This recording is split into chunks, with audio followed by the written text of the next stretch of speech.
arkadaşlar, nasılsınız? Duyar gibiyim. Hepsi sana iyiyiz diyorlar. Biraz gözlerimiz yaşardı bugün. Bakın, soğanlarımız var yanımızda. Soğan sağlık için çok faydalı. Ağaçlar ise dünyamız için. Anladınız siz. Kafamda ağım, yanımda arkadaşım ağacım ve soğanlarım. Hadi gelsin. Sesindeyiz. İşte bu küçük yazılışı. Bu da büyük yazılışı. Sesine benziyor değil mi? Yumuşak de diyoruz. Evet. Sesini yumuşatarak söylüyoruz. Demiyoruz da diyoruz. Hadi bakalım. O zaman iki sesten oluşan hecelerimiz gelsin. Önce başına sesli harflerimiz. İ,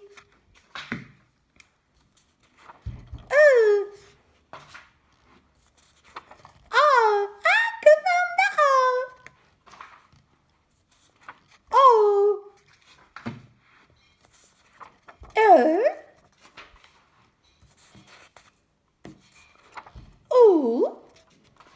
Uğur'un U'su. Ü. Evet, şimdi de önce sesimiz, sonra sesli harflerimiz. R. Ra.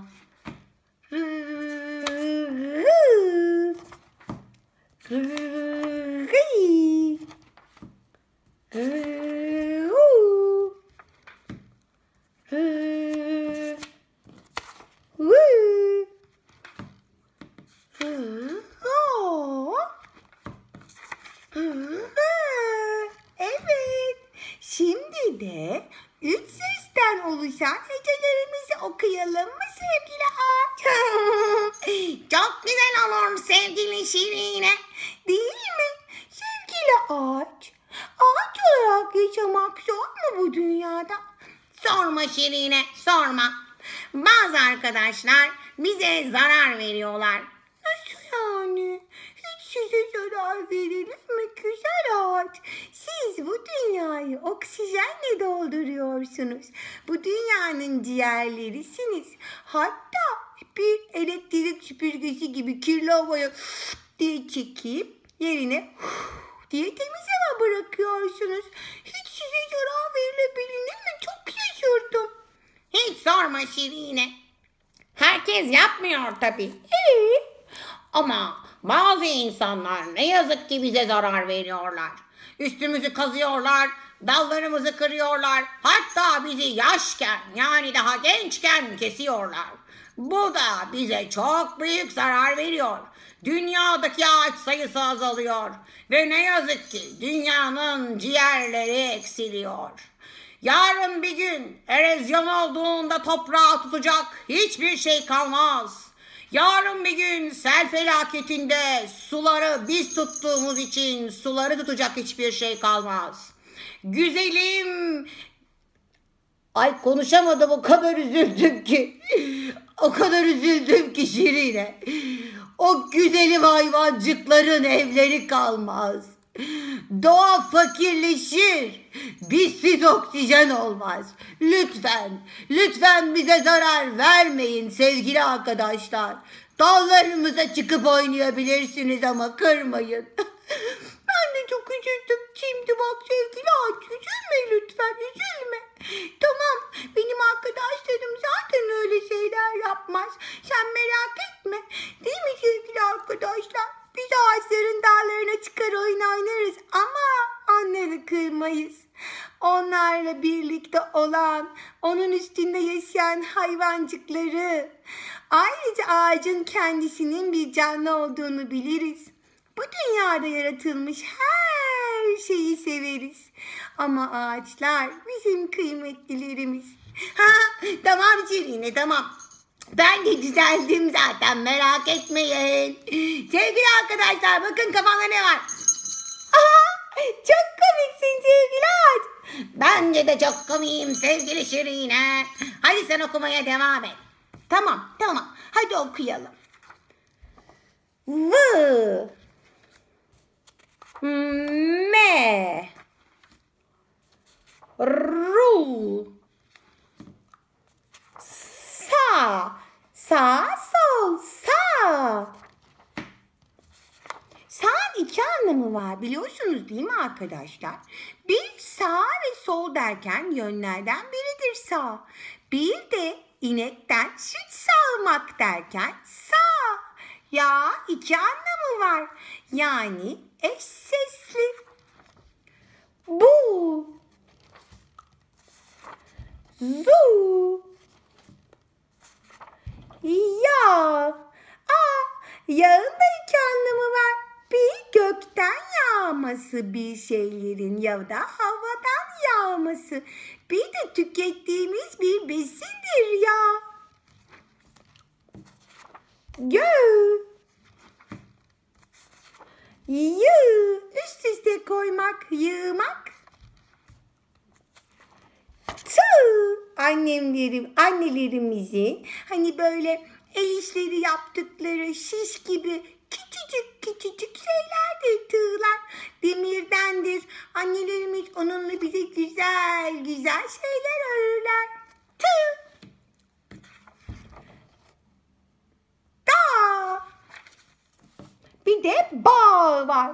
Bağın da iki anlamı var biliyor musunuz? Dağı görünce aklıma geldi. Bir ayakkabı bağı, bir de üzüm bağı. İki anlamı var. Eş sesli. Hadi bakalım. Şimdi de sözcüklerimizde sıra. Mağara.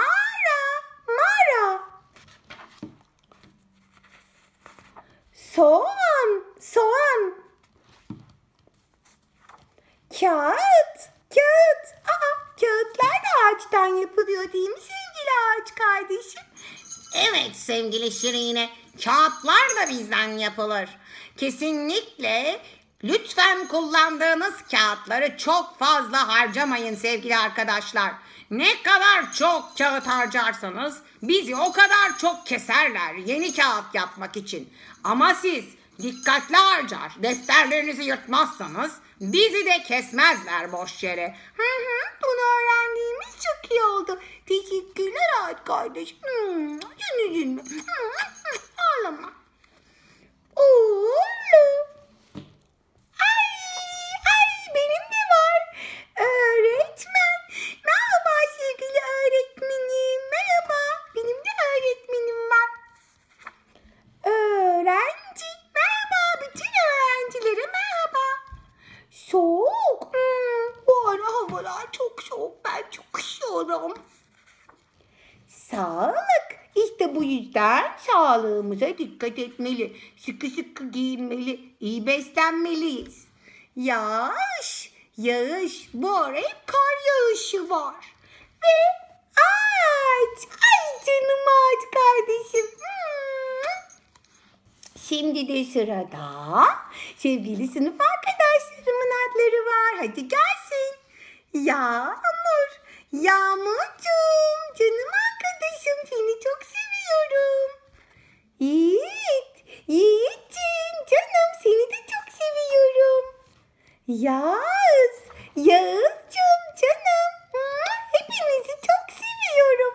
Sevgili arkadaşlar bugün soğanlarımla ve ağaç arkadaşımla size sesinden bahsettik. Siz de evde bol okumalar yapmayı ve içinde sesi geçen sözcükleri fark etmeye çalışmayı unutmayın lütfen. Ağaçlara zarar vermeyelim. Zarar verenleri uyaralım. Bu evren bizim, koruyalım. Biz dünyamızı korursak gelecek nesiller de bizim gibi mutlu yaşarlar. Değil mi ağaç kardeş? Kesinlikle Şirine.